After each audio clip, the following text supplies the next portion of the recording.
It's your boy here, Tyreek. Hope you guys had a great weekend. Beautiful weather. Starting to get hot, right? I'm about to get started here in the next 3 minutes. So just give you guys enough time to go ahead and get your notepad and pen, however you take notes. And we're going to be getting started here very shortly.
Two more minutes. Let's go.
One more minute.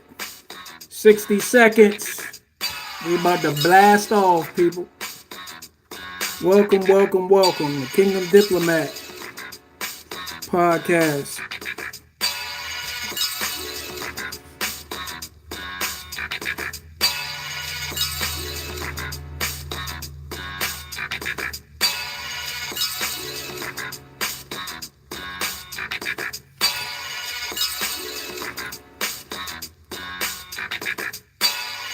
Thirty seconds.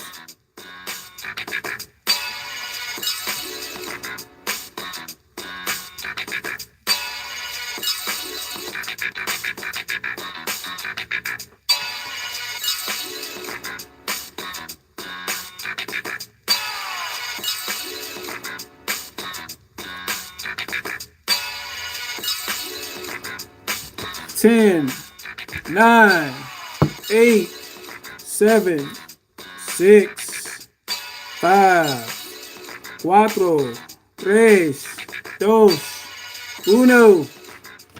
Blast off.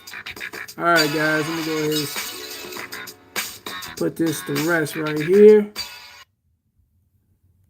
All right, welcome again to Kingdom Diplomat Podcast, Season 1, Episode 9. Let's go. So I hope you guys had a great weekend. Man, oh man, oh man. It was beautiful, right? Depending upon where you are. And also, do me a favor in the chat box. Put what city that you're watching this from. Maybe some of you are on Mars, Saturn, Jupiter, maybe in another universe, right? No, I'm just kidding. There's a lot of people thinking about that, right? Oh man, going to Mars and going to all these different planets, and they can't even get their own house in order. But that's a whole nother topic. Ooh, that was an uppercut right there. Ooh, coming off kind of testy attitude today, huh? Ooh, all right. So, hope you guys had a great, awesome weekend. Hopefully everybody was safe. Hopefully you guys got a chance to rest up.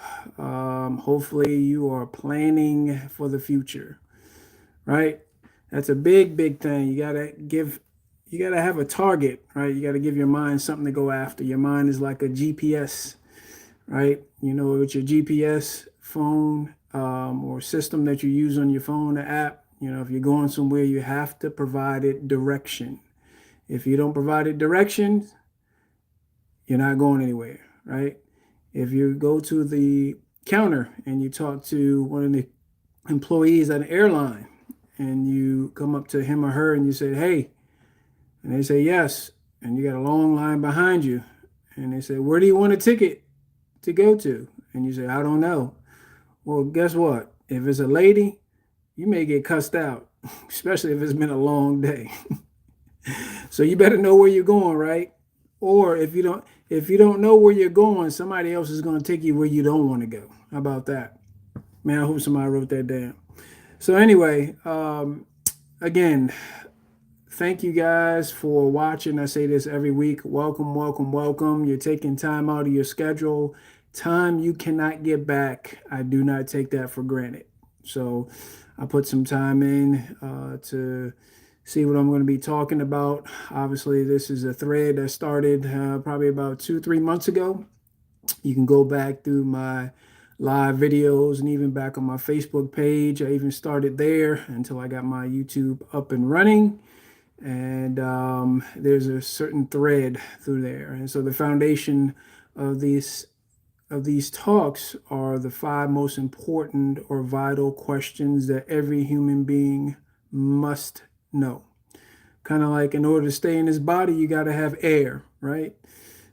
If you don't have air anymore, then you're going to get evicted out of your body, right? Spirit's going to leave your body. Some people call it giving up the ghost, you know.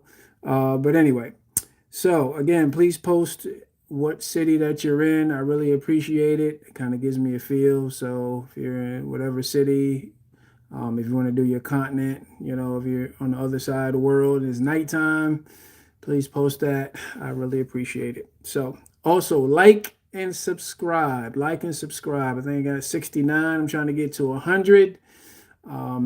And the more I see people responding, the more I desire to invest in myself so I can divest in you guys. So I'm going to be like water flowing through me like a pipe, right?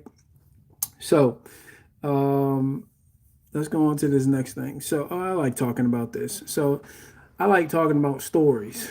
I always say that every person, because they have a story and multiple stories where they are in life, especially if you lived on this earth, you know, 10, 12, 15, 20 years, you got some stories, right? And I would say all of us have a #1 best-selling book because all of us have stories, right? So there was this dad and mom, and they had a little girl. And as you already know, some of you may have kids, may not have kids, nieces, nephews, little cousins, neighbors have kids, whatever, right? But all of you can relate to this. So this dad and mom had a little girl, And they obviously the little girl was precious to them, and they would do anything for her. And so when the little girl got about 2 years old, mom and dad started giving her some stuffed animals. But this little girl, she liked this elephant, right? And for some reason, mom and dad, they watch little animal pictures and have her sitting between the both of them or sitting on their lap. And she just liked those little elephants. Maybe it was the trunk. I don't know. Maybe it was the big head, and the small tail. I have no idea, right? So they bought her a little stuffed animal, and she would sleep with that little stuffed animal. She would go to the store with that little stuffed animal. She would go outside playing with that little stuffed animal. She had a little red wagon, put that little elephant in there, right? That little stuffed animal. And so you get what I'm saying, right? So that stuffed animal was a part of her, right? Just like maybe some of you have an animal, and it's the animal, bird or dog or cat or something or another, grew up in the family and it's become part of the family. So the little girl, a few years went by, and obviously wherever that little girl went, that stuffed animal went, the little elephant, right? So they signed her up for soccer one day. She's 6 years young, and sometimes little kids, we got nervous, especially if something that you're doing for the first time. Even as adults, we like something we may be a little bit unsure about doing things for the first time because we're creatures of habit. And so she's starting soccer for the first time, and her dad, through all the excitement, first time soccer game and everything like that, and they arrive about 30 minutes before, and watch the other game and everything, and all of a sudden it's probably about 15 minutes prior to the game, and the little girl, she realizes she left her stuffed animal at home. Oh no. She goes into this frantic commotion. Dad, mom, where's my stuffed animal? Where's my stuffed animal, Jojo? Let's say his name was Jojo. And she was like, "Where's Jojo?" And dad runs to the vehicle, can't find Jojo. They thought they had him. So, well, she doesn't want to play in the game, right? So what does dad do, right? Dad hops in the car, right? After telling mom, "Hey, listen, she doesn't want to play. We can't force her to play," right? And they need her, right? In the soccer game. So dad hops in the van, drives all the way back home, 10 minutes across town, finds little JoJo, gets little JoJo, throws him in the back, right? Don't let the little girl see that. Goes all the way back 10 minutes and hands little JoJo to their daughter, right? And now she's calmed down, she's breathing normally, right? Because she was kind of hyperventilating right before the game because this is new to her. Some of y'all can relate to that. And so she wanted JoJo to be there to watch her play, although she wanted mom and dad, right? And so now you can understand, what the little girl was going through, right? But I'm going to leave that story there with you, let you kind of think about the moral of that story. But I'm going to give you a hint. What did dad do? He went out of his way to go and get that elephant for his daughter, right? And to make her feel comfortable. It's just kind of a hint. There's something in there that I want you guys to think about that. So, all right, the 5 most important, most vital questions. This is the foundation of everything I do. It's the foundation, the cornerstone of my podcast. Who are you? Obviously, that has to do with identity. We all see the world and treat people how we see ourselves. How we treat people is how we're going to treat others and treat the world, right? How we see ourselves based upon the concepts, right? Because concepts and ideas rule mankind, right? Several episodes back, you heard me say that the Western world is ruled by dead men's ideas, right? Plato, Socrates, Aristotle. They came up with the phrase democracy or democrata, right? Democratic republic, the Western world, right? So I'm gonna leave that there. Just go into my archives, and you'll see some of that in there and what I talk about that, right? That is a lot of strongholds in our mind, a system of thinking, and how we think about ourselves based upon the Western world, right? And even some of the Eastern world. So, who are you? Identity. Why are you here? That's very important, right? Purpose. Why are you here? What can you do, right? What's your gifts? Do you even know you have gifts? Every human being that's ever been born, from the first human being all the way into the last one, has at least one gift that they're supposed to master that was given to them by the Creator. Okay? Where are you going? What's your vision, right? Most of us should know our vision by now, especially if you're above 15 years young, right? If you forgot your vision, go back to in your mind, spend some time, and find out what your vision is. Put it on paper. Don't spare any detail. Okay. Where are you from? Right? Where are you from? Very important. Right? That's the fifth question. Where are you from? Well, I'm from such and such. Well, let me give you a hint when you fill that out. Where you're from is not about the city. It's not about the town. It's much deeper than that. Right? So those 5 important questions, that's the cornerstone of my whole broadcast, my whole podcast. Okay. Now, let's talk about this. So we got success. See, success is a mentality. Everything is a mentality. See, in every adversity, there's always a seed of an equivalent or greater benefit. No matter what happens to you, if you have a positive mental attitude, you can find something at the same level or above, right? Every adversity, no matter how bad it looks. And one of the things I learned is that it's not as bad as you think it is, right? We can blow a lot of things out of proportion. The culture, society as a whole, we've been conditioned to be microwavable, right? In our mentality, thinking, right? We just look at the headlines and we run off, and I've been guilty of it. And we've been programmed to look at the headlines and to think that the headlines is the truth. But that's not always the case. Until you start reading the article and getting down deep in the article, it can be very misleading, right? It has to do with psychology, right? Look it up with the Greeks, the Greek mentality, because that's the mentality that we all have today.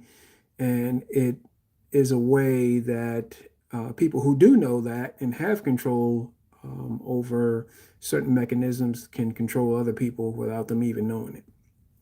Okay, so as I said before, success is a mentality. Now, here's how you can predict your future. Here's how I can, right? I can predict my own future and other people's future. Now, I'm not talking about in detail as far as what's going to happen 5 minutes, 10 minutes, 5 hours. What I mean overall is where I end up in life, right? And now, listen, I'm not stupid. I'm not naive. I've been on this earth, and even though my few short years been on here, I've been around enough to know that you can set an objective slash goal, and it may not come out the way you think it's going to come out, and usually it doesn't, right? But according to laws and principles mean first law, right? Prince means first law. According to that, the unseen realm or the spiritual realm or the natural realm, you can predict certain things about yourself and other people, right? If you've seen a kid start smoking at 10 years young, it's very simple. If he keeps on smoking, eventually he's going to get cancer, right? And you just fill in the blank, right? Fill in the blank with anything you want to fill in there, right? So you have to abide by laws. Now, the unseen realm or the spiritual realm is more real than the natural realm. I hope you guys get that. Okay. Think about that one right there. Go to my previous talks, my last 2 talks, I get into that, right? Now, abundance is a mentality, right? I've run into a lot of people when we got scarcity mentality, right? And I know I even do in some degree, to some degree, I do have that, even though I've conditioned myself compared to 5 years ago, 10 years ago, and 20 years ago. Abundance mentality is something that we need to have in everything that we do, right? Um, Here's another thing. See, well, let me back up here. Let me back up here. So I don't want to leave this out. So understanding how you can determine success or failure. Now, failure is on the way to success, right? Whatever your definition of that is, right? So there's three things that you need to know. You need to know, which means light or information. Knowledge means information. Information means light, right? Opposite of light means ignorance or darkness. Okay. What did I say previously that my first, or should I say, our human being, us as a human being, our first enemy is? It's not Satan. It's not this. It's not that. It is lack of the right kind of knowledge. Okay. So that is our enemy, and that's easy to spot, right? Just think of things back in our past that we missed, that we wish we didn't miss, but if we had the information, we could have took advantage of, right? Just in any area of life. Okay.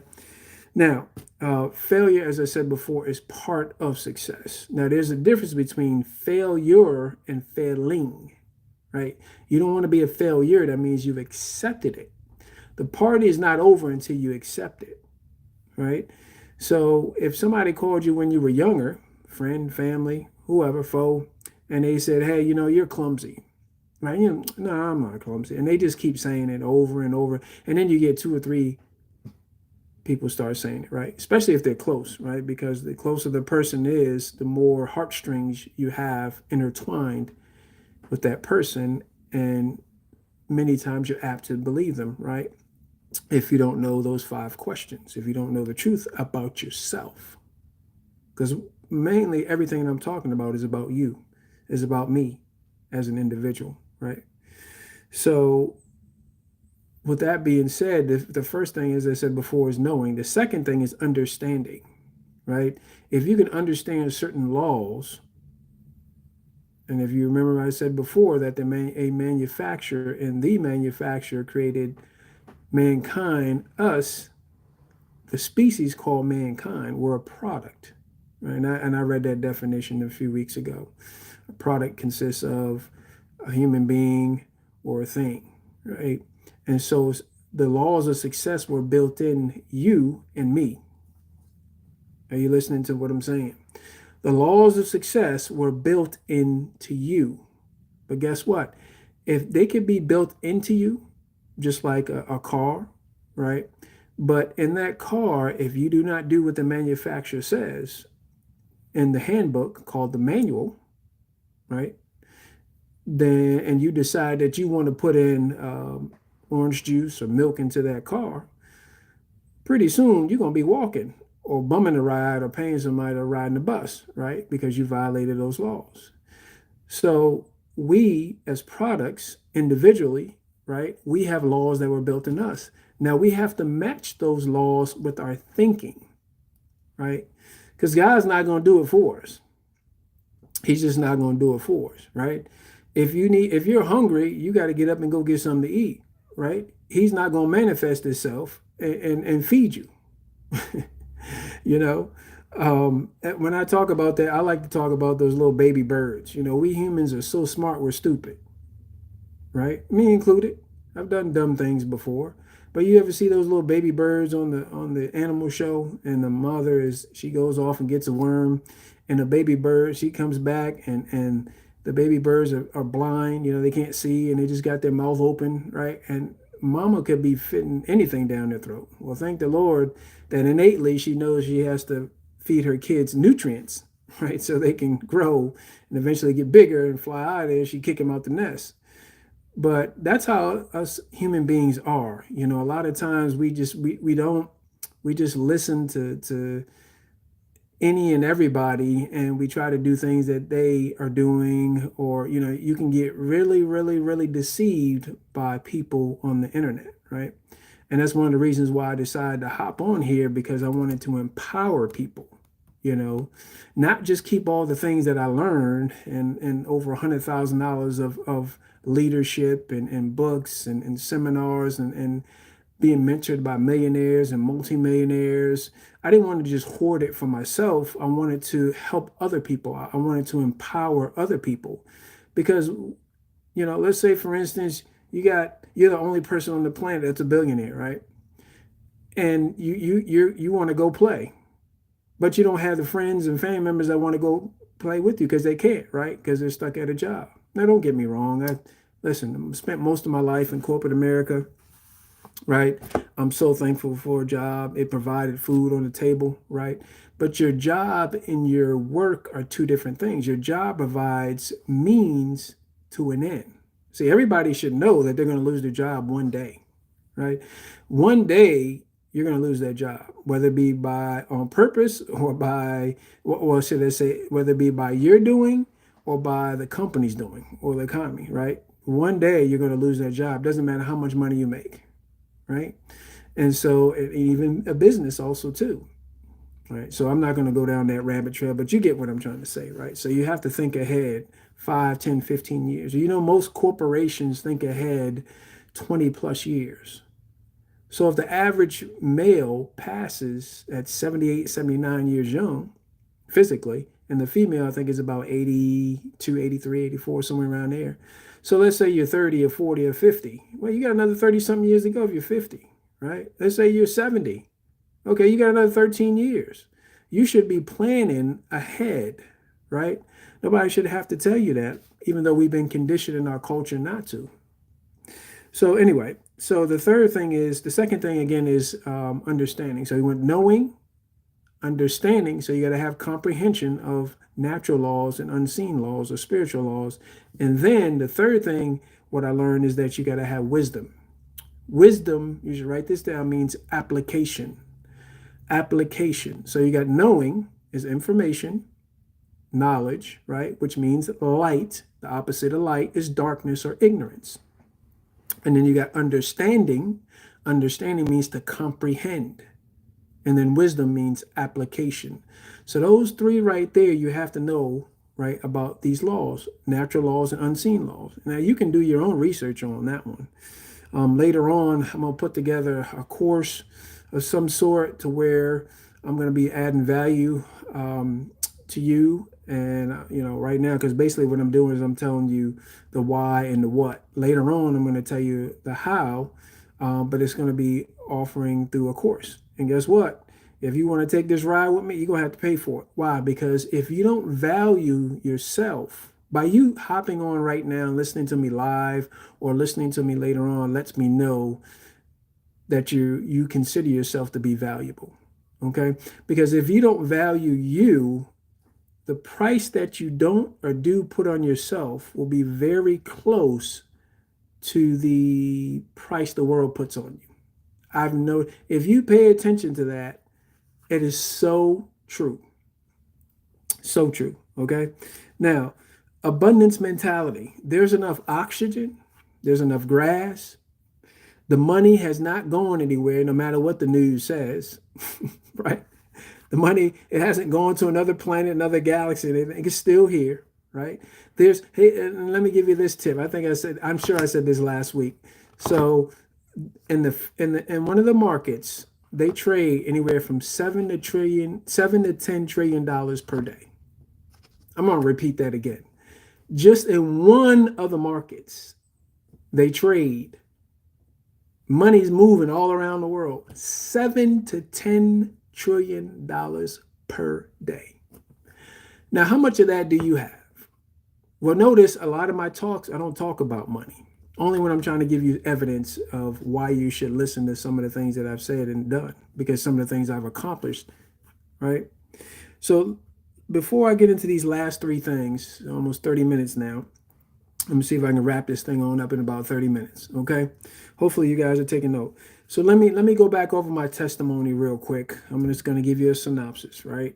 Because I need to reiterate this, right? Because my whole thing is that what took me so long to get where I am right now, I should have accomplished this 20 years ago, 25 years ago. Number one, because my parents didn't know these laws, right? Unseen laws and natural laws. And nobody in my family did. If my family members watching, I love you guys, but they didn't know, right? And not knowing, it makes a big difference, right? That causes loss of money, loss of time, frustration. It's just kind of like that rat and that hamster in that Ferris wheel, right? We've all felt like that before. I felt like that in phases in my life. I was like, man, what am I can't seem to kind of like I'm stuck in the mud, right? And I'm going to go faster, right? You're just burning rubber, right? And you're still not going anywhere. So, okay. So here's just a quick synopsis of a certain portion of my life, so I can show you that I know what I'm talking about. When you hopefully you go back to some of my lives, and all the way to Facebook also too, you'll hear some of my testimony in this.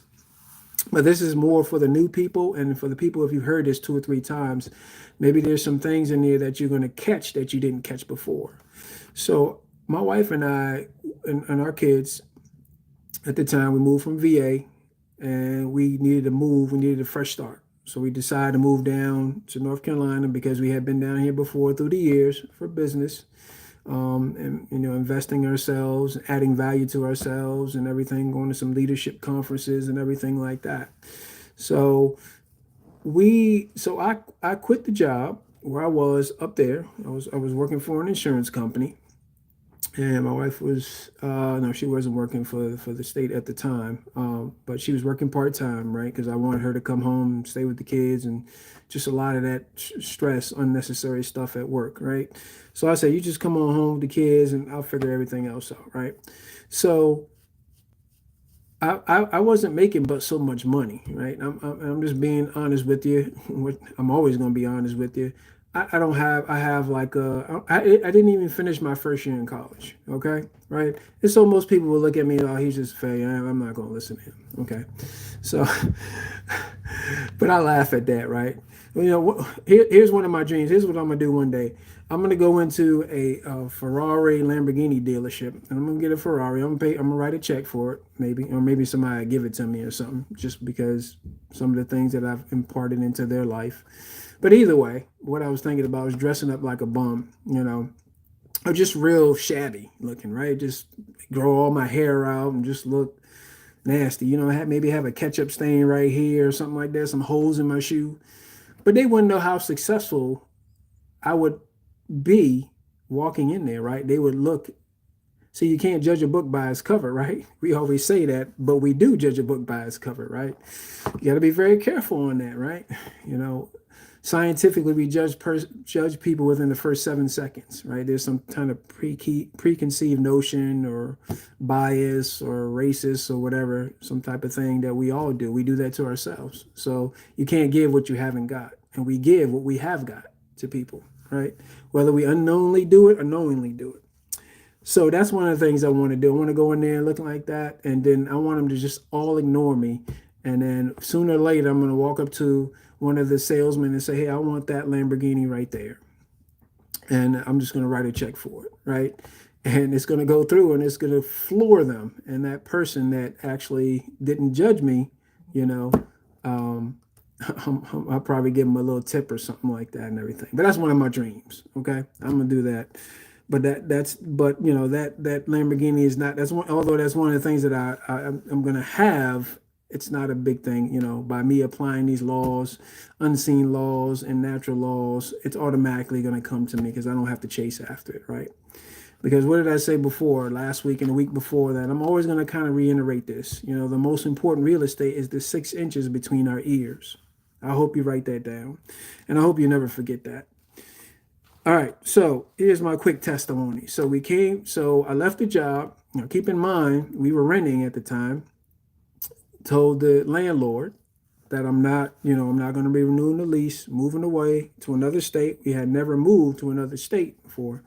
So we had at the time about 5,000 or 6,000 in the account, and had the job, get my last check, cashed in the 401k.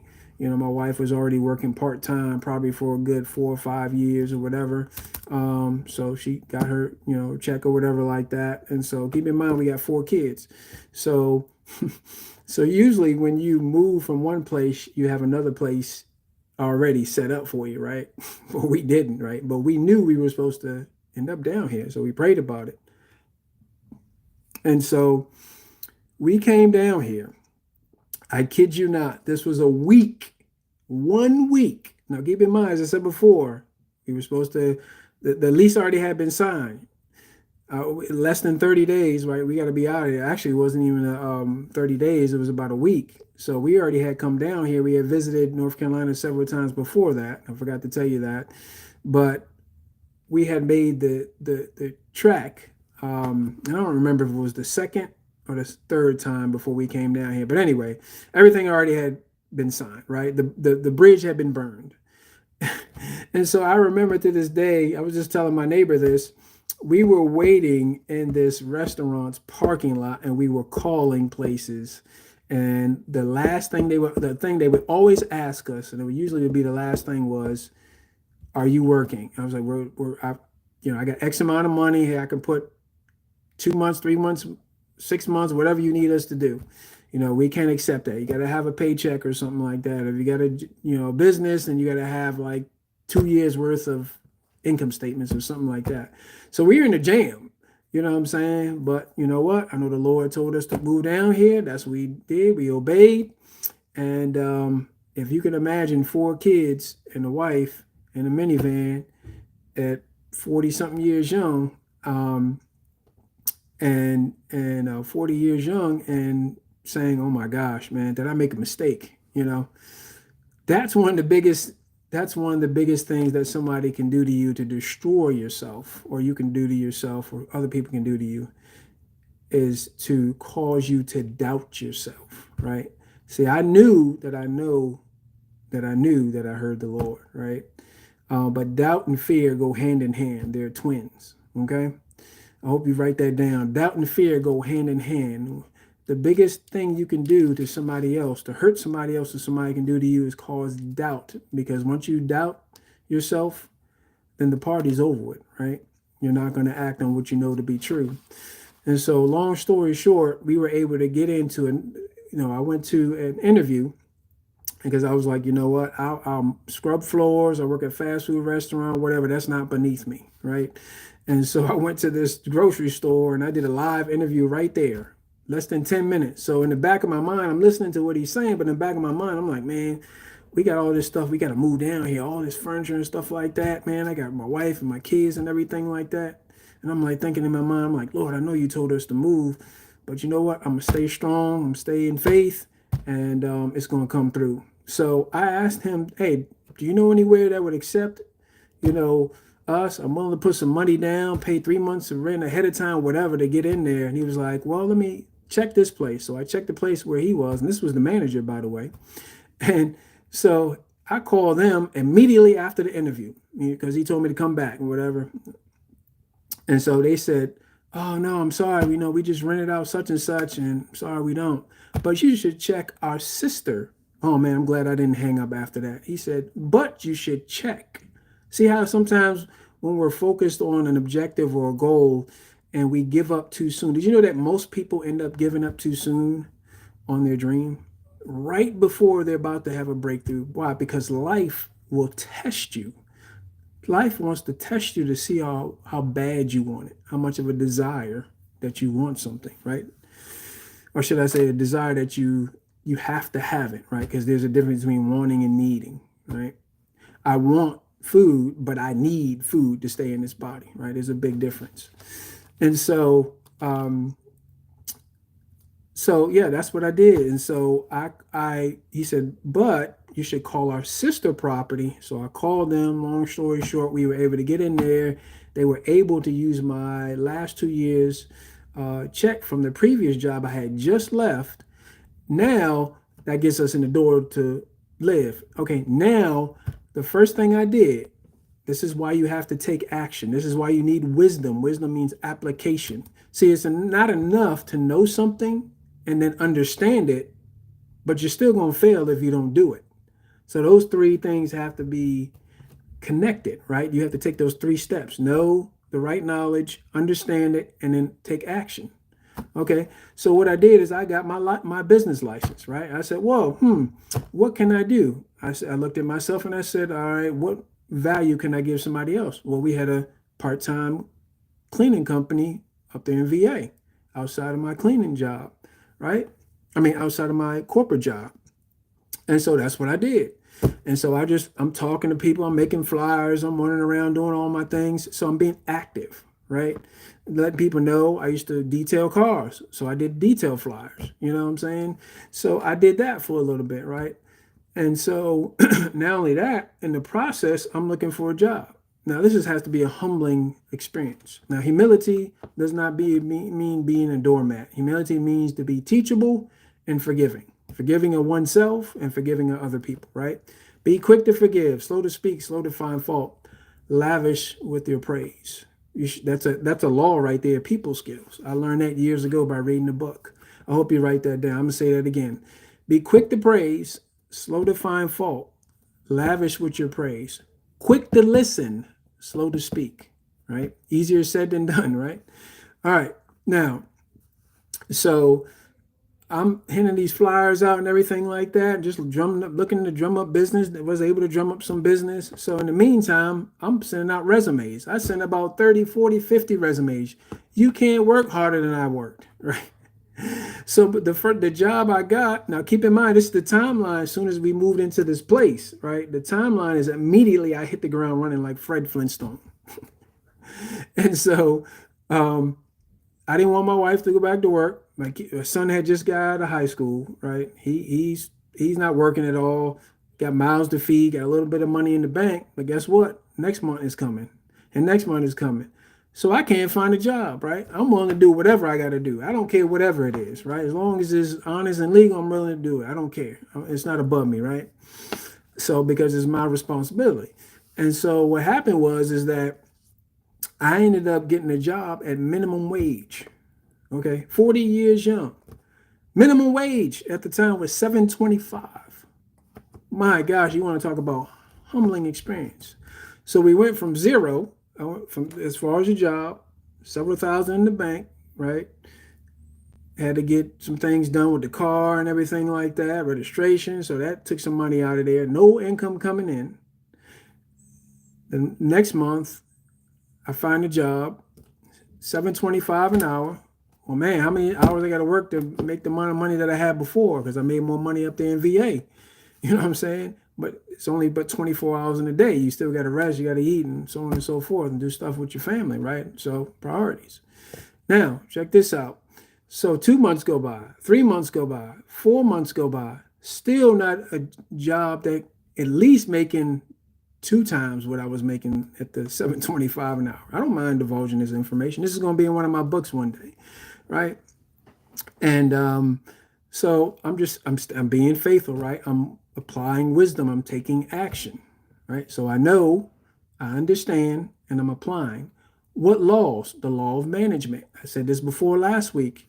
The resources that you've been given, you have to manage them. What you don't manage, you're going to lose. It doesn't matter. Relationships, money, health, your body, your mind, whatever. If you don't know the laws, you're going to end up losing them. That's why we have so much mental illness, because people don't know the laws of the mind, right? This is some of the things that I'm weaving in here as I go. All right, now, so finally, after all, I think I had 1 or 2 interviews over the phone, nothing in person. Finally, I hit something 6 months later, 180 days. The bank account is going down, right? Maybe some of you have never been there before. Maybe you have. Some of you like, yeah, I know what you're talking about, brother. Okay? I know exactly what you're talking about. So follow me now. I'm doing a quick recap. Zero. Wasn't having any money coming in. Several $1,000s in the bank. $5, $6, $7,000. Finally, after the 3rd month, I forgot to mention the 401k come in. So that kind of boosted it up a little bit. But kids got to eat. Bills got to be paid, right? Got to pay uncles, all this type of stuff, right? So it's going like this. So after 6 months, I finally get a job interview. Get the job. Okay, now it's one and a half, almost 1.5 times what I was making at $7.25 an hour. Now this is in 6 months, people. All right, so I do that for 2 years. Do my best. Try to come early, try to stay late. I do my best, right? I put my best foot forward. I'm managing God's resources, right? Because He gave me this body, He gave me this spirit, He gave me this mind, He gave me the money, He gave me all the energy to make things work, right? To apply myself, right? So I'm just doing the best that I know how, right? And so I do that for about 2 years, right? Now this is what, 3 years from since the time we moved here in July of 2016. So 3 years. Now I said, you know what? Our whole plan was to start our own business, right, and go full time. So we're building up the clients, building up the clients. In the meantime, I didn't mention this. My wife is working part time, as we're building up our clientele. But after work, I'm going to, build up our own business, our clientele. So eventually we can phase the job out and work for ourselves, right? Because overall, over a 40-year period, I don't know if you know this, but you can make 3 times as much as you working in a job. And nowadays, if you have the right knowledge and you stick with it and you have a plan, you have a good mentor, you can make as much as 5, 10, 15 times, Anyway, so I'm we're doing what we're doing, right? And then all of a sudden we're in transition, and I say, all right, now's the right time. We got a little nest eggs in here, set aside here, jump into the job. Guess what? COVID hits. Oh my gosh. So not directly, but I think it was probably about a year after that we went full time. Obstacles, right? In every adversity, there's a seed of equivalent or greater benefit if what? You have a positive mental attitude. So all the time, I had to have books. I had to be listening to the right stuff, right? I had to put the right stuff in my mind, right? I didn't always do it, but I had enough in my mind where I knew I had to think of a solution. Okay, how do I get out of this? All right, now check this out. So we went from there. I think it was what was it, 17 something an hour or whatever like that. So after I had quit, I'm past that. So I quit that, and then we got into our own business. About a year later on, as our clientele, our income was going up, and then bam, here comes COVID. Within 6 weeks, here comes that roller coaster ride, back down again. Most people would have quit and rolled over, but I said, bless God, I know what I need to do, right? I'm solution oriented. I'm asking myself, what else can we do, right? So after people learned that they didn't they didn't die, after the fear campaign kind of subsided over about 2 or 3, 4, 5 months, a lot of our clients started coming back. Okay, now fast forward that we built our clientele back up for probably about another year and a half. Okay, so we're climbing back up. It's like a roller coaster, right? Isn't life like that? Now, keep in mind, I didn't know a lot of these laws that I said. I didn't in this talk and previous talks, right? I only knew a little bit of it, right? A smidget, but I knew enough, okay? People perish because of lack of knowledge. Now, check this out. So I get this opportunity. Now, we're in our own business, right? And I get this opportunity to where I'm able to start another business and do some things with what happened with COVID with some companies. And so I see this opportunity online. I don't know why I got up on this rabbit trail, but I think there's some people that need to hear the actual story. So I see this on Facebook advertised from this young lady and a group of us who were doing some stuff with crypto. Now, I didn't know anything about crypto. Crypto is just digital currency. That's all it is. Just like in the bank, it's digits. It's not real. It's just zeros and ones, right? When you put your deposit and you look through your mobile app, it's just zeros and ones. You do realize that there was a blackout in Europe, right? I don't know if you realize that 3 countries. I don't know if that was on the major news network, but I found that out. And you do realize that if you don't have anything on hand, you cannot use your card, right? So that means you better have something tangible. So that's just a tip right there. Anyway, always plan for the worst, right? Expect the best, but plan for the worst. I learned that from a very successful man that's changed hundreds of millions of people's lives. Expect the best in life, but plan for the worst. Anyway, so I ended up starting another business, marketing and so on and so forth with that. And so long story short, I ended up making some pretty good money through there.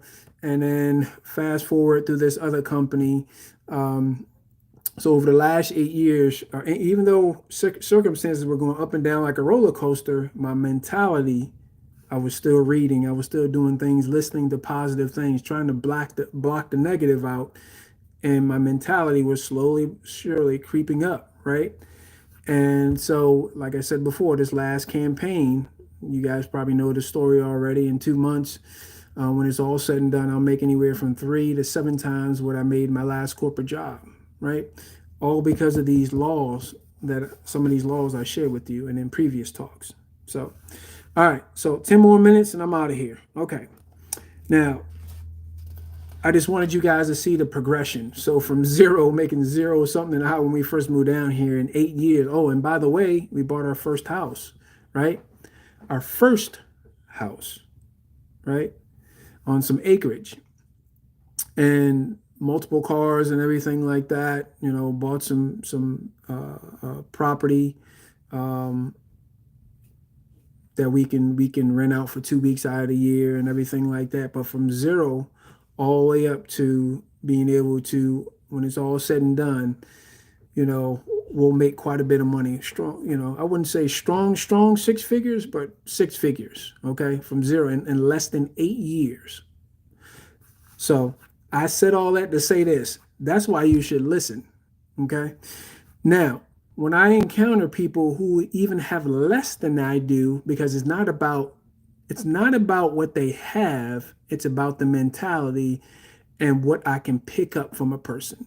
See, it's not so much, okay, I can pick up some great things from a person, but what I'm always listening for, this is what I'm tuning my brain for, my mind for. I'm always listening for laws, right? Because in laws, if I know the laws of something, no matter whatever it is, relational laws, marriage laws, money laws, if I can find out what those laws are and I can research them for myself, I can succeed in that area. It has nothing to do with anybody's ethnicity, religion, color, or anything like that. No black man can keep me down. White man can keep me down. No man can keep me down whatsoever if I know the laws, right? And it's the same thing with you. Okay, now here I want to get into the spiritual and mental aspect, because remember what I said last week, mankind is a triune being, right? Spirit, soul, body. Now they're all very important in their own role. But the biggest thing is that, see, you can have your spirit, and your spirit you can be reconnected to the king, right? And I said the king name is Christ, right? And I did tell you, obviously, Jesus Christ is not a religious man, and the Bible is not a religious book.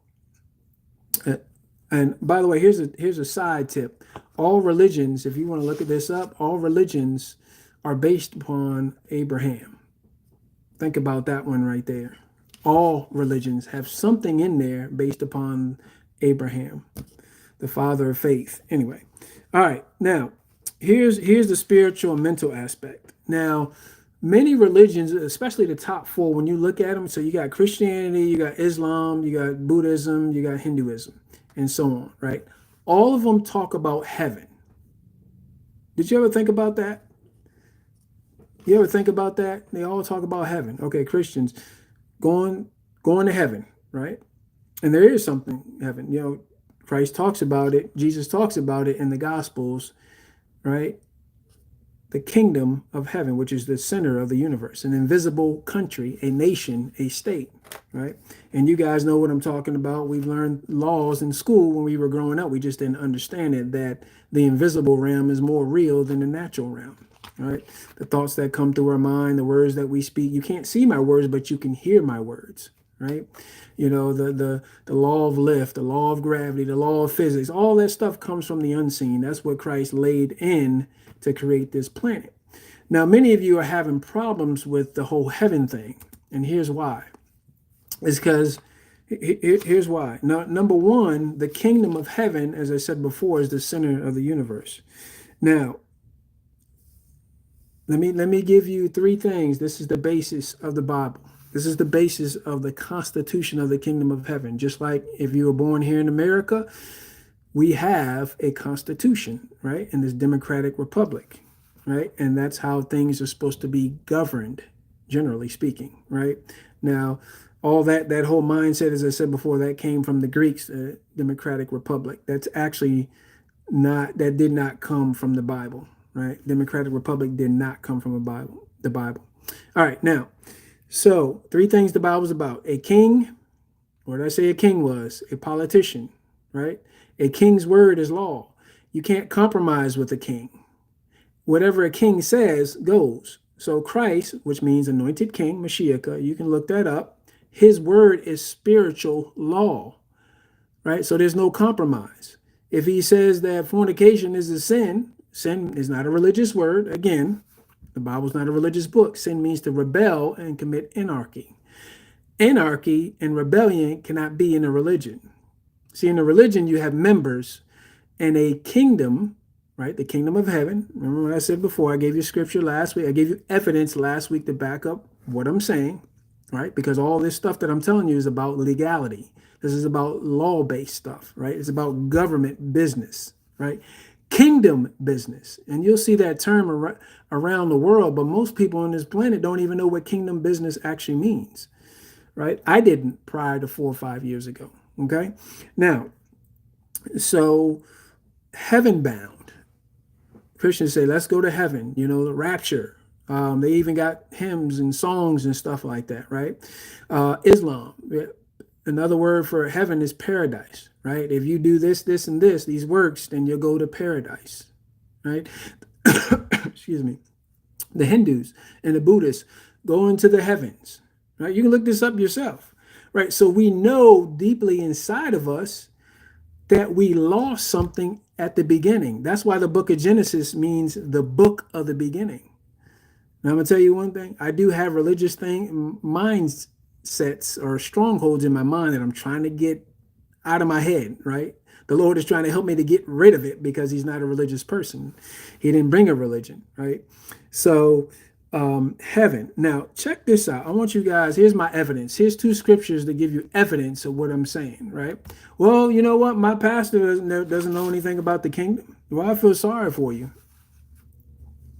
The pastors the churches that I went to, the buildings, and let me give you this tip. The word church is actually not a Bible word. The word church is a Greek word. It means Senate, like U.S. Senate, right?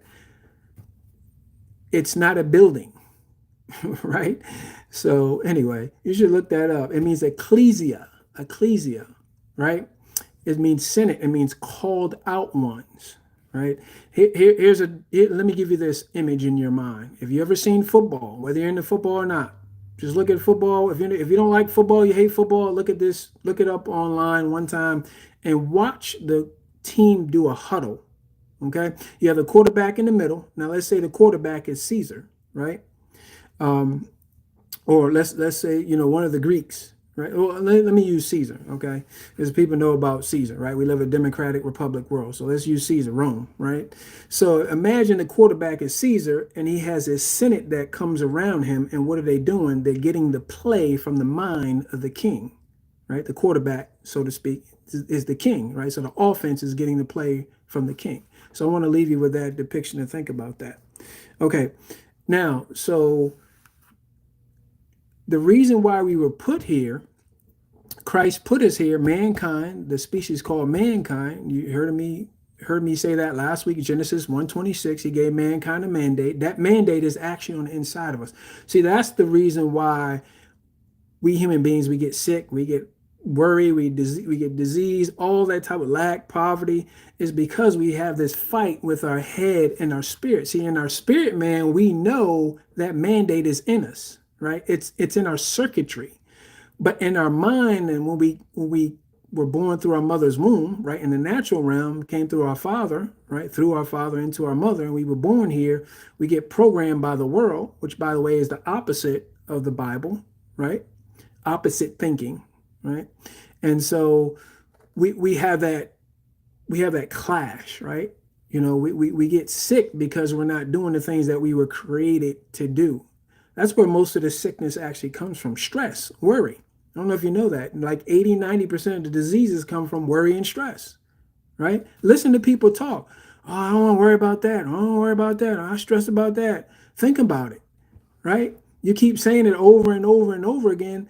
I don't know if you know this, but there's a connection with your nervous system back here, the skull, the base of your skull, throughout all your nerves. And whatever you keep repeating to yourself, there's a book, I can't remember the name of this Japanese surgeon. Oh man, I wish I remember this. And he wrote a book about that and how, and I don't even know if he has a personal relationship with the king, with Jesus, right? He may or may not, but he picked up as a doctor in neurology or science that the words that you speak actually determine the health of your body. And I have a testimony about that. I can give you that a little bit down the line. But long story, I just give you a quick synopsis. So I remember when I was in my early 20s, I hyperextended my knee, right? I was playing basketball, okay? And so I couldn't walk on my knee for about 6 months. I had this crazy old cast on me. Didn't listen to the instructions of the doctor. He said, wear it for 6 months, stay away from playing basketball, whatever like that. I knocked it off about 2.5, 3 months, right? Stupid, right? Ignorant. It wasn't ignorant, it was just stupid. Okay. So what happened is that it started to get weaker, right? I couldn't use it as much and everything, putting a lot of weight because I had overcompensated. And so guess what I started saying? Man, my left knee, what happened to you? Because you know what? People ask you, what happened to your knee? So it's the same story. It's reiterating over and over and over again, right? Oh, I went through and I felt weak, right? My left side is weak. And I kept saying, the left side is weak. Guess what? Left side is weak. Guess what happened after about 18 months in my nervous system? The left side of my body, which means the right side of my brain, controls the left side of your body. The left side of your brain controls the right side of your body, if you didn't know that. It started getting weak. And now I didn't have a relation with it. I didn't know none of these principles or anything like that. But the power of life and death is in your words. Words are the most powerful building up or constructive or destructive things are words. Words and ideas are the most powerful thing. Wars don't start by nuclear weapons. They don't start by assassinations. They don't start by currency wars and trading wars and all that stuff. They start by words, right? Words, right? Anyway, so how did I get off on that? So anyway, let me go to this because I got to get ready to wrap this up here. Matthew, you should write this down. Matthew 6. And then 9, you have to do the NIV because the NIV is contemporary, right? I used to be a stickler for the King James, but there's nobody out there that talks like that, right? Thus and thou and how thou art and all that stuff like that, right? We're not back then. Okay, let me read you this.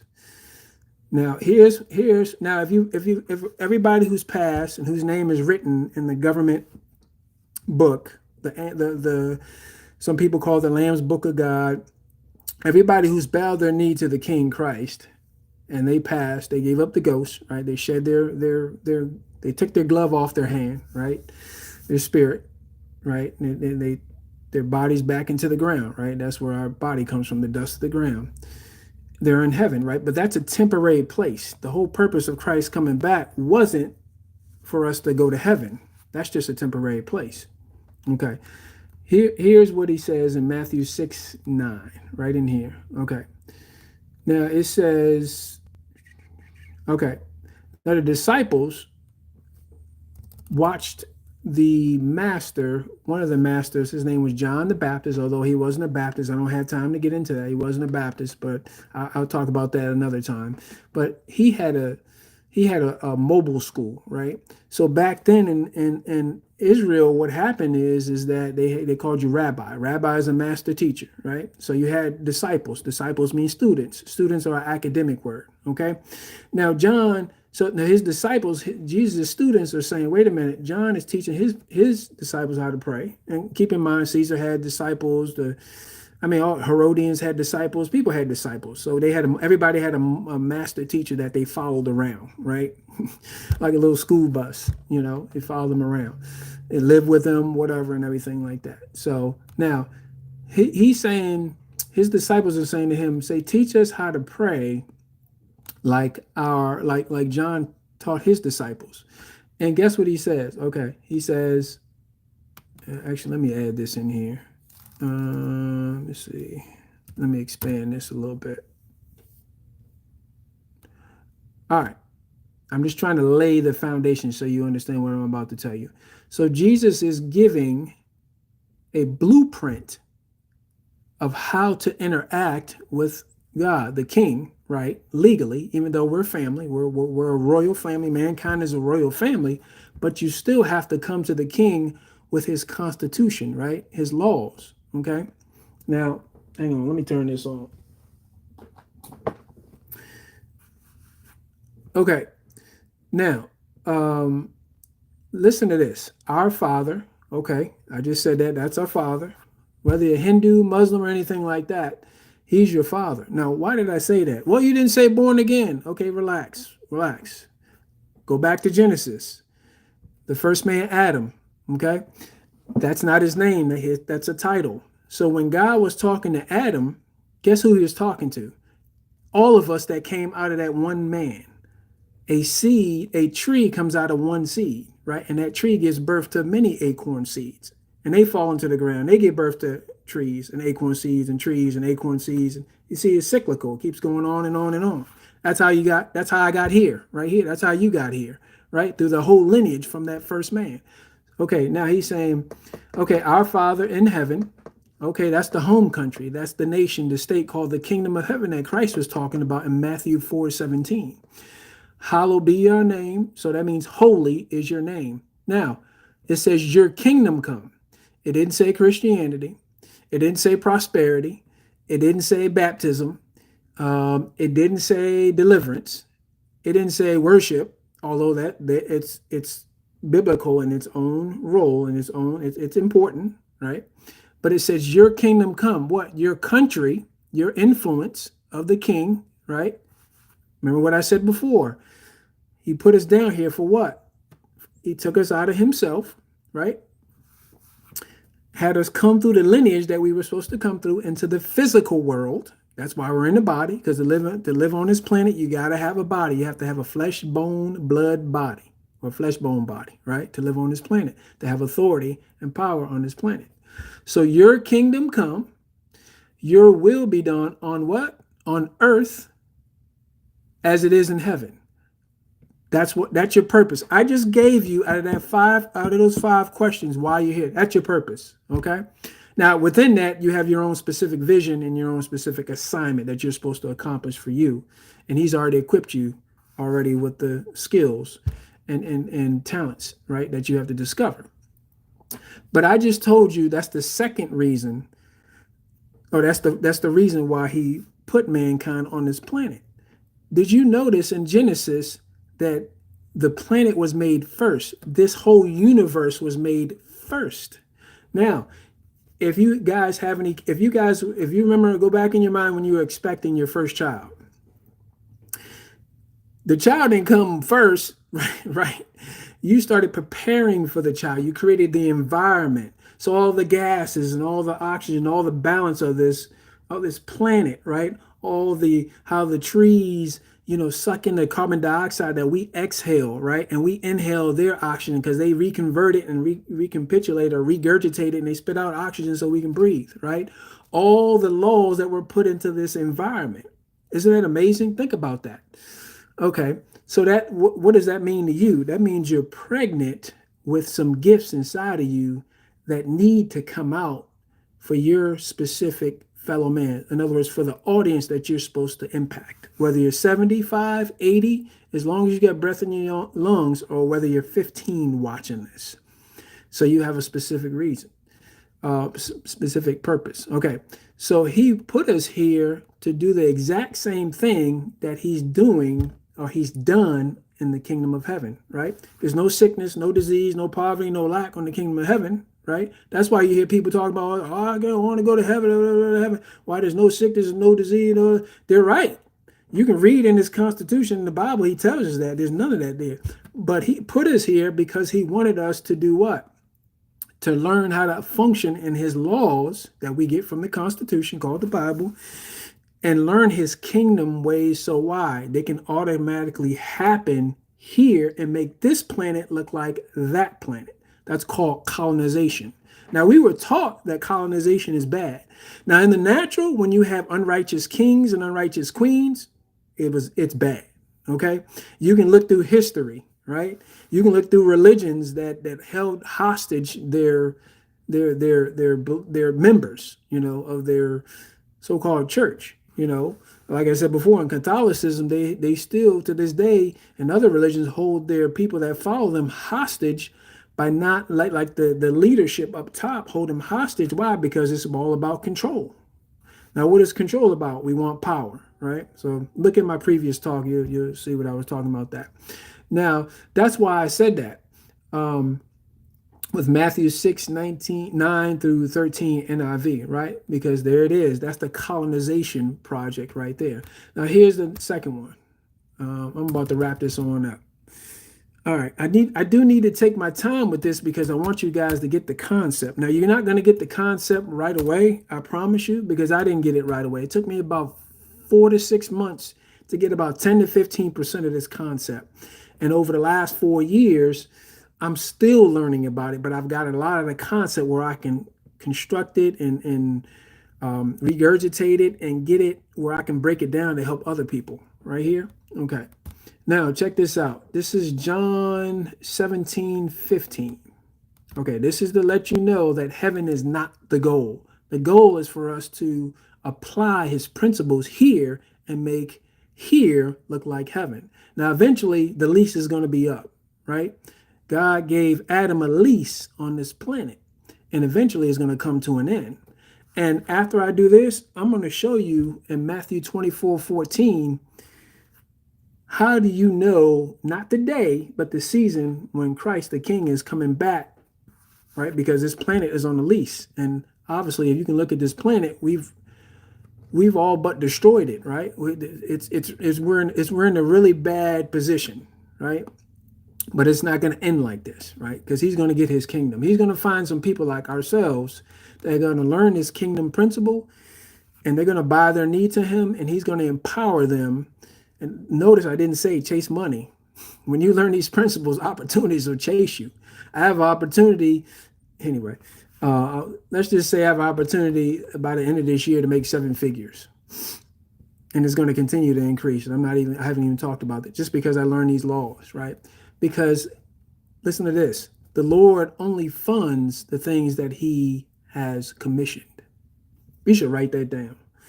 In other words, he doesn't fund things he doesn't commission. So if he says that fornication is unlawful in his kingdom, you don't fornicate. If he says adultery is unlawful, lying, cheating, stealing, whatever, go down the line, right? He's not going to fund that. If you're going to do that, then guess what? You're on your own when it comes to paying the rent, mortgage, food, water. He's not going to have anything to do with it. Well, is he going to leave me? Yeah. Because if he does not, then he's going to violate his own laws. Then he's going to do what Satan does, right? Anyway, that's a whole nother topic right there in itself, but you get what I'm saying. Okay, John 17:15. Okay, let me read this. All right, this is the prayer that Jesus is praying. Now, remember what I said before, Jesus is the flesh man. You have to have a flesh, bone, blood body, a flesh, bone body to live on this planet. So couldn't God do anything that he wants to do? Yes and no. Really, no. He is omnipotent. He is omnipresent. He's all that stuff. He's sovereign. But the way he created this whole colonization project, he's left on the outside looking in. Quick example. If you gave your child, whether you have a small child, older child, let's say you gave your child a car, right? Wrote the title over to the child. Child's 17 years young, right? Let's say your son meets a girl, and you can tell, mama can tell, the wives can tell, mama can tell, right? You can tell she's up to no good, but she finagles her way into your son's heart and everything like that. And after 3 years, she convinces him to sign over the deed, or not the deed, but the car title. Now, guess what? Mom and dad, there's nothing you can do about that. Why? Because the title was in your son's name, and he's so head over heels to her, he signs it over to her. There's nothing you can do about that. So that's the same reason why Christ, the deity, the spirit, right, the second part of the Trinity, had to come into this world through Jesus, right, through the womb. Remember what I said the womb was? Woman, man and a woman. A woman is let me say this again. Let me say it this way. So a woman is a man with a womb, right? The womb is the doorway to this planet. Okay. So that made Christ legal by coming into Jesus, the flesh man. All right. Now I had to lay that foundation. Now he says right here, Jesus is praying to the Father. Okay. The first part of the Trinity, the Father. He says, my prayer is not that you take them out of the world. Who's he talking to? The Father. Where's the Father? The kingdom of heaven. The invisible nation, the state, the invisible country of the kingdom of heaven is at the center of this universe. So he's praying. Now, prayer actually is not a religious word, right? Prayer is actually, look this up. Prayer means to petition. Petition. You ever petition the government? You ever petition your neighborhood, HOA? It's a legal word. See, I told you this wasn't about a religion, right? Now, I love my Christian brothers and sisters, even though I don't call myself a Christian. I'm not a Christian and everything like that. But that's going to be something that you have to deal with, right? I came to a certain point in the conclusion where I figured that out, okay? Now, one of the things also, too, is that Christ never called us Christians, okay? That's number one. Number two is that it's only mentioned 3 times in the Bible, in the Constitution. One time is in a derogatory way, right? But he does call us disciples. Disciples mean students. He does call us saints. He does call us believers. And here's another tip right here. And I hope you watch this at least 2 or 3 times. Okay, check this out. In any government, let's say if you're here in the United States, okay, President Trump is the president, right? Now, a president and a prime minister is different than a king, right? You all know that. In a democratic republic, the citizens have the power. So the power structure starts from the bottom, works its way up to the top. We elect them, we put them in office, generally speaking. That's supposedly how it goes, right? Now in the kingdom, the king is at the top and the citizens are at the bottom. Whatever the king says, it's law. We can't compromise. You can't vote on it. It's his birthright, right? He doesn't care what we say, do, or whatever. Whatever the king says, it's spiritual law, which means it's also natural law, right? Okay, now check this out. So we're not named Trumpites. You ever heard people say, that's not my president? When Biden was saying, that's not my president, Obama, we weren't named that. We're not Trumpites, right? Even though that's the leader of the commander in chief, right?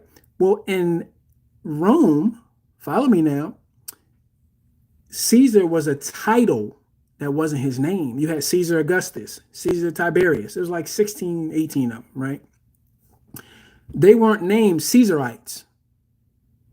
So Christ means anointed king. They wouldn't have called them Christians. You know why? You know who called them Christians? It was the Romans. See, the Romans colonized Jerusalem back then. If you understand colonization, if you want to understand the Bible, you have to understand this. The Bible is about a kingdom. A kingdom is not a religion. A kingdom is not a democratic republic, right? A kingdom is an invisible country. It's the governing influence of a king over a territory, impacting with his will, his intentions, plans, purposes over a territory, okay, through a citizenry or a group of citizens to reflect the king's what? Character, culture, and mindset. Go back and listen to this at least 5, 10 times, okay? Now, so you get what I'm trying to say. We're not Trumpites. We're not Obamaites. We're not Bushites. We're not whateverites, right? Democratites, Republicanites. You getting what I'm saying, all right? So what should you call yourself? Well, I did look in my podcast. What's the name of it? Kingdom Diplomat. Well, in the Bible, in the Constitution, in a government, you have citizens, right? Citizens have right according to what? The Constitution. Okay.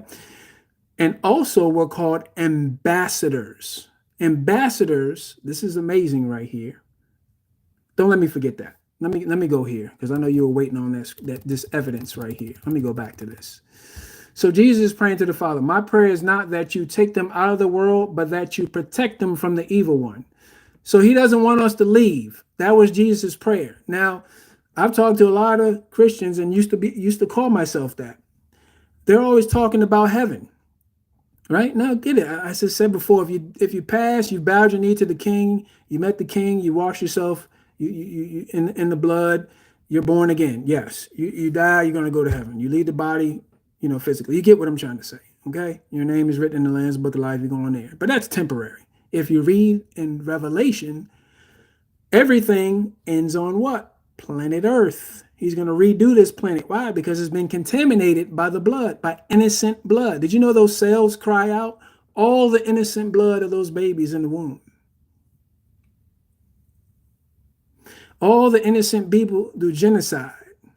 All the innocent, the rapes, the murders, all the things that people are innocent blood. Those cells are literally crying out to the Father.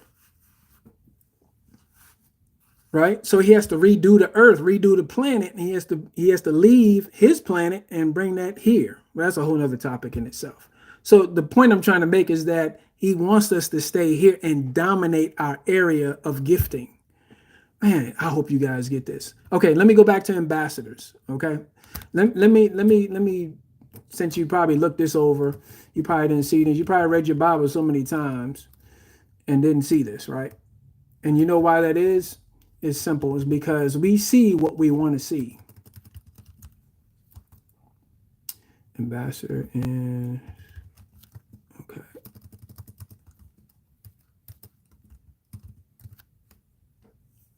All right. So we see things what we want to see. What we don't want to see, we don't want to see, right? Kids have selective hearing. Y'all didn't have that problem. You don't have that problem with your kids. Our kids are like, we can tell them something and we can have them verbatim recite it back to us. And did you know they'll end up hearing what they want to hear because they want what they want, right? We've all been there. We did that with our parents, right? I thought I told you to clean up your room by 8 o'clock and it's 2 days later on. They give you some mercy, right? Now, most of the time, I don't know about you, but my dad only had to tell me one time. But that's a whole nother topic, right? My wife, her mom only had to tell her one time, right?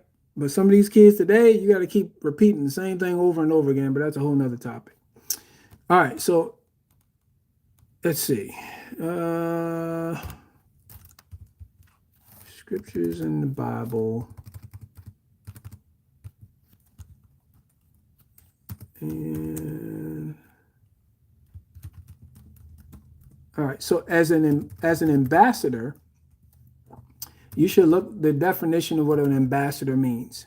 See, an ambassador is a representation of a country.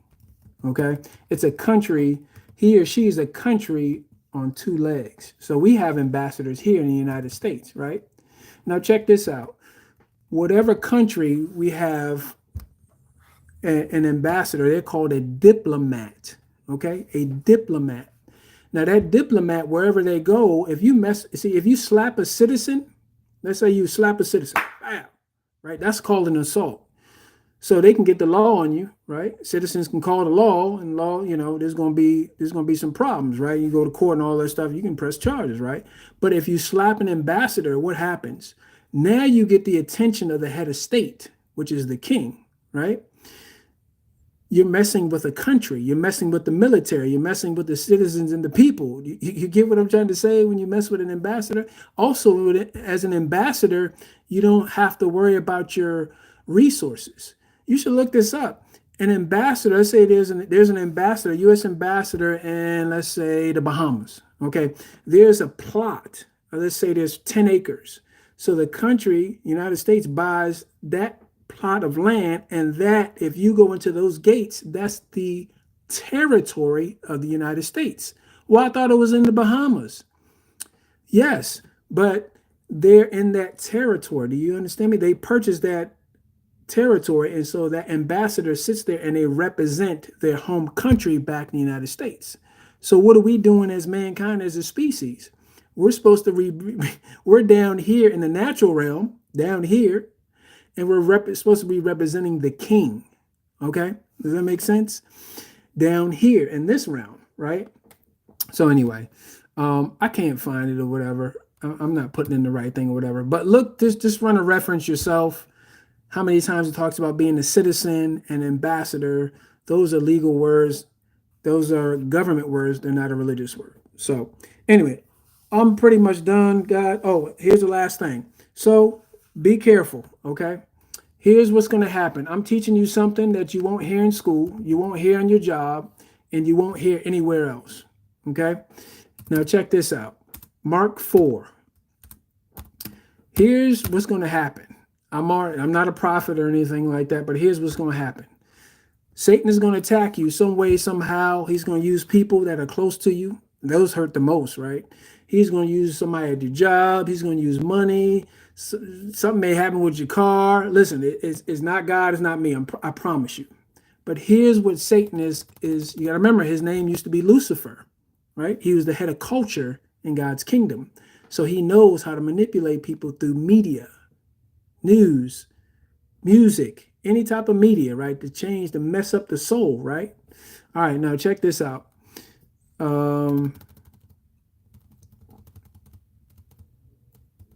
All right, this is Mark 4. I'm just trying to prepare you ahead of time before it happens. And so you know that was right. Tyreek was right. Okay, check this out. It says that some people are like seed along the path where the word is sown. Word is another word for concept. Is sown. As soon as they hear it, Satan comes and takes away the word, the idea, the concept. That right there, if you go back in there, you'll see the word kingdom in there, the kingdom concept, which I'm teaching you, kingdom laws, the word, and at once receive it with joy. Okay, I'm going to read that again. Oh, I see, I messed up. Some people are like seed along the path where the word is sown. As soon as they hear it, okay, hearing. Faith comes by hearing, and hearing by the word of God, but also hearing by your own words. Satan comes and takes away the word that was sown into them. So that's what Satan is afraid of, okay? That's the only, if you look up scripture, that's the only area where Satan comes, is to steal this message of the kingdom. Notice when you learn about prosperity, baptism, healing, miracles, he doesn't come. Now he'll try to smack you around a couple of times with his demons, right? Things are happening in your life that you know this is not normal, right? This is unnatural. Something's happening here, right? But it'll really get rough because it's the same thing that happened to me, and you can tell, you know what I'm saying? But I'm just letting you know this is the only scripture right in here in this area where he's going to attack you. Other than that, he'll use his minions to attack most of the people because they don't know, and he'll keep them running around in religion over and over and over until they die. Why? Because he's trying to burn up their life force, right? Who wins if he can't get you to hell, right? Hell is just a place of incarceration, is a torment, a prison of torment, right? For those who didn't bow their knee to the king, they have to go to their spiritual home, right? Which is by default Satan, because that hell was created for those angels who rebel, right? And that's a whole nother topic in itself. Now check this out right here, and I'm done. Matthew 24:14. Now these are the people who keep saying Jesus is coming back. Jesus is coming back. Yeah, he is. He's coming back any minute now. Any minute now, Jesus is coming back. The rapture crowd, right? There is no rapture in the Bible. It doesn't even say anything about rapture. Now, there's what they call as being caught up. And this is how you know right in here. This is Matthew 24:14. This is the evidence, right? This is the evidence. So you can't call me a heretic or anything like that. Okay. Matthew 24:14 NIV. Get back here.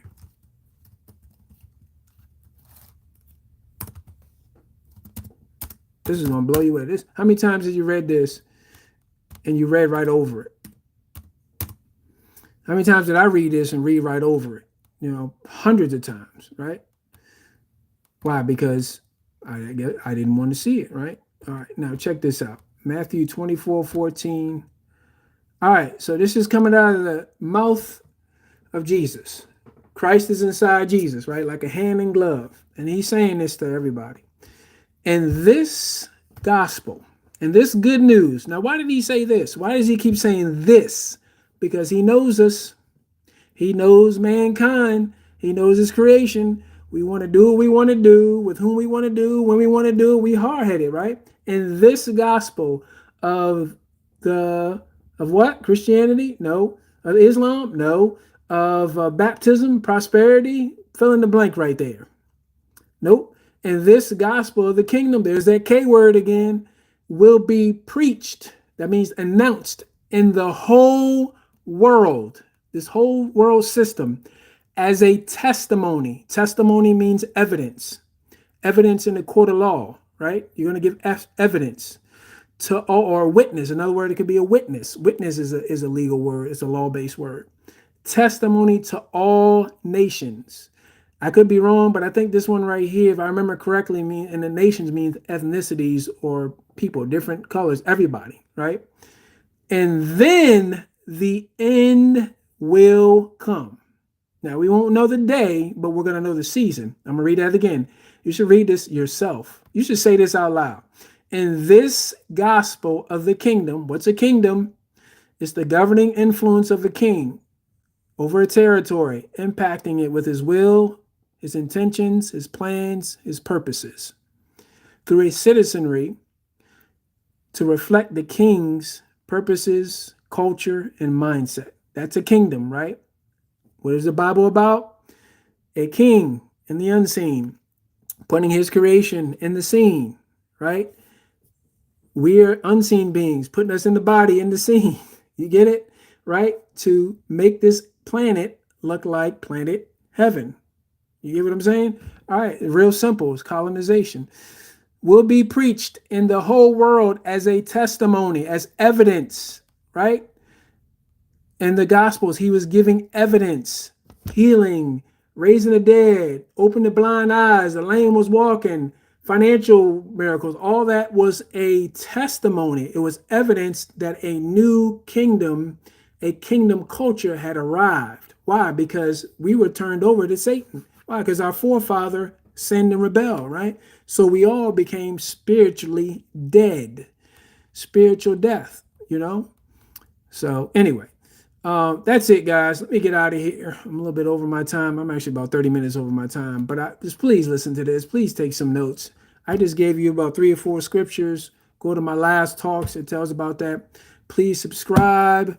Please like. Next week, I'm going to get into, yes, even a little bit more of this, but I'm also going to weave in some other stuff about business also too, because I know I want to prepare you guys for this up and coming financial crisis. I'm not going to get into it, but if I were you, I would take the news that you listen to. Number one, the news that's on TV, scientists say that, researchers say that it's actually bad for your DNA. You can look that up yourself. Too much bad, negative news will turn you negative against yourself and make you see the world negatively, right? You start talking it if you already haven't, right? You can't see a bright future by putting all that stuff in you. Imagine drinking arsenic. Imagine drinking poison, right? What's it going to do to your body? Now, we talk about that, and we go to extreme measures in government to limit that, right? But we need to understand the worst thing that we poison the most is our mind, right? So anyway, please subscribe, please like, and if you guys have any questions or anything you want to talk about, please put in the chat box. I'll try to address them next week, but I'm going to recap on what I did this week. And then next week, I'm going to get into some business stuff because I want to prepare you guys for the financial crisis that's coming soon, and to learn these laws. I want to teach you the how. And I'm going to develop a course. There's some things that you guys can purchase yourself. And I'm going to develop in that course and develop some things that you can start doing yourself to take action. So you can prepare yourself to what's coming, and that no matter what happens to your household financially, no matter what sickness, disease, anything, you'll be able to get out of it. All right, guys. So hopefully if I empowered you tonight, you guys have a great night. Have a great week. Make it a great day.